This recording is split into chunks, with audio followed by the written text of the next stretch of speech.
Aduh, Kelompok 7 dan hari ini saya akan membawakan analisis strategi bisnis kopi Warahmatullahi wabarakatuh. Aduh.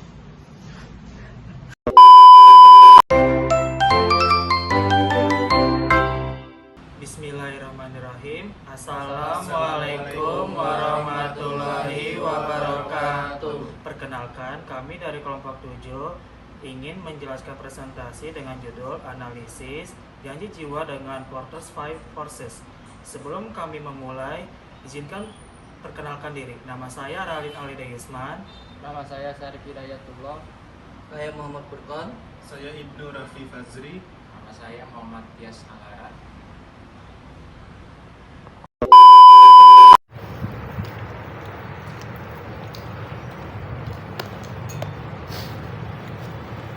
Profit singkat usaha kedai kopi Janji Jiwa. Di slide ini kami akan menjelaskan gambaran singkat mengenai usaha kedai kopi Janji Jiwa. Janji Jiwa didirikan pada tanggal 15 Mei 2018. Konsep yang diusung oleh kedai ini adalah Grab and Go, yaitu memudahkan konsumen untuk membeli minuman dengan cepat tanpa harus dine-in dengan harga yang tetap terjangkau. Produk unggulannya meliputi kopi susu, berbagai varian teh, hingga roti. Dalam waktu singkat, Janji Jiwa berhasil mengembangkan bisnisnya dan kini memiliki lebih dari 800 outlet yang tersebar di seluruh Indonesia. Keberhasilan ini menunjukkan bahwa strategi bisnis yang mereka jalankan sangat efektif dan diterima baik oleh masyarakat.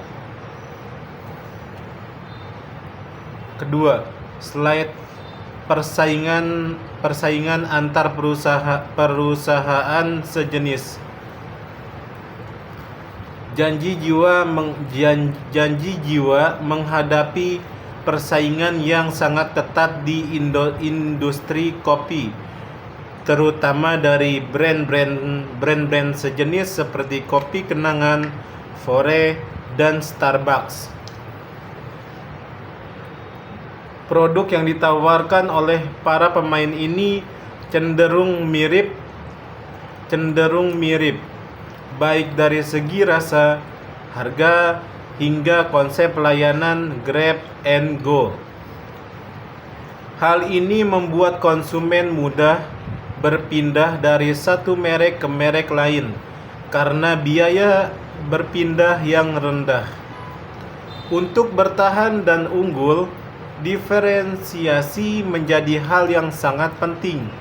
Janji Jiwa dapat mengandalkan inovasi menu, teknologi digital seperti aplikasi pemesanan, dan konsep pelayanan cepat sebagai pembeda.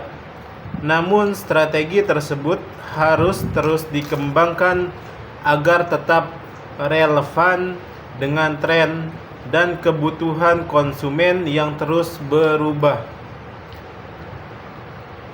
Oleh karena itu, Janji Jiwa perlu melakukan inovasi yang berkelanjutan dan meningkatkan customer experience agar bisa terus bersaing dan mempertahankan loyalitas pelanggan.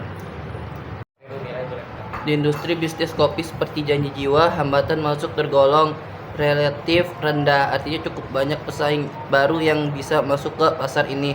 Namun untuk membangun bisnis kopi berskala besar seperti Janji Jiwa tetap memerlukan modal yang cukup besar, kekuatan brand yang cukup kuat, serta jaringan distribusi yang luas. Salah satu strategi mempercepat ekspansi adalah melalui sistem franchise seperti yang dilakukan Janji Jiwa. Tapi meskipun franchise membantu memperluas pasar. Persaingan tetap ketat dan tidak bisa dihindari. Oleh karena itu, penting bagi Janji Jiwa untuk terus mempertahankan efisiensi operasional dan memperkuat brand agar tetap unggul di tengah kompetisi. Ancaman produk substitusi.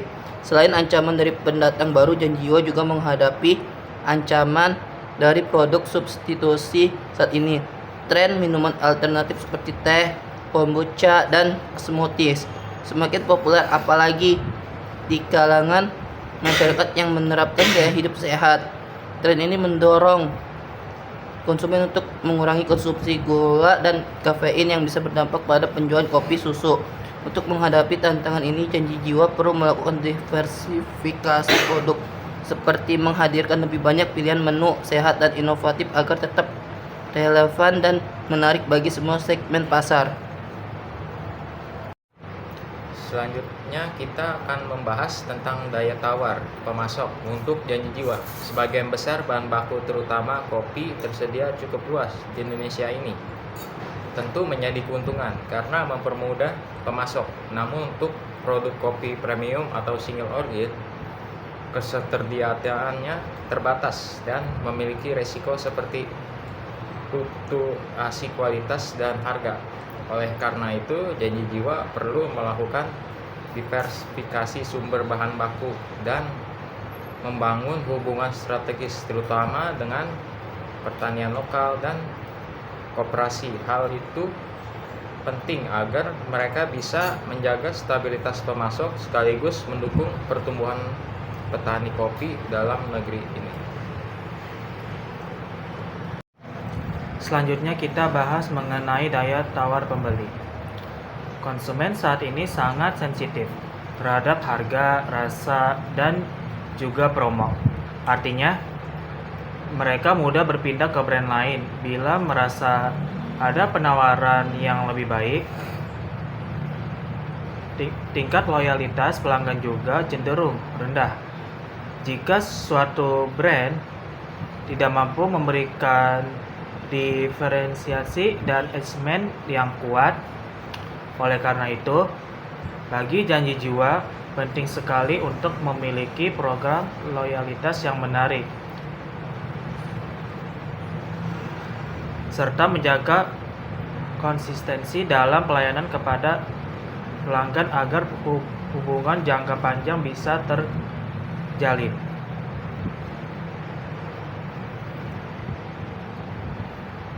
Di sisi lain, Janji Jiwa juga memiliki banyak peluang eksternal yang bisa dimanfaatkan. Pertama, ada pertumbuhan konsumsi kopi yang cukup pesat terutama di kalangan anak muda dan masyarakat urban. Selain itu, peluang untuk ekspansi ke kota-kota kecil di Indonesia maupun ke luar negeri juga sangat besar. Dengan perkembangan teknologi seperti aplikasi pemesanan, layanan antar dan program loyalitas digital, Janji Jiwa bisa memperluas jangkauan konsumen. Terakhir, kolaborasi dengan brand, lifestyle, artis, dan influencer juga menjadi peluang strategis untuk memperkuat branding dan menarik konsumen baru. Selanjutnya, ancaman eksternal. Selain peluang, Janji Jiwa juga menghadapi berbagai ancaman eksternal. Pertama, tren gaya hidup sehat mulai mengurangi konsumsi minuman kopi manis yang menjadi salah satu andalan produk. Kedua adalah fluktuasi harga bahan baku seperti kopi dan susu yang dapat mempengaruhi biaya produksi dan harga jual. Ketiga, persaingan tidak hanya datang dari pemain lokal tetapi juga dari merek internasional seperti Starbucks dan Luckin Coffee. Dan terakhir, ketidakpastian kondisi ekonomi dan perubahan regulasi di sektor makanan dan minuman juga menjadi tantangan yang harus terus diantisipasi oleh Janji Jiwa. Kesimpulannya, sebagai industri kopi memang sangat kompetitif namun tetap penuh peluang bagi pemain yang mampu beradaptasi. Janji Jiwa perlu terus berinovasi baik dari sisi produk maupun layanan dan membangun loyalitas pelanggan agar tetap unggul di pasar. Selain itu, fokus ekspansi secara strategis serta optimalisasi digitalisasi operasional juga penting untuk mendukung pertumbuhan bisnis ke depannya. Terima kasih.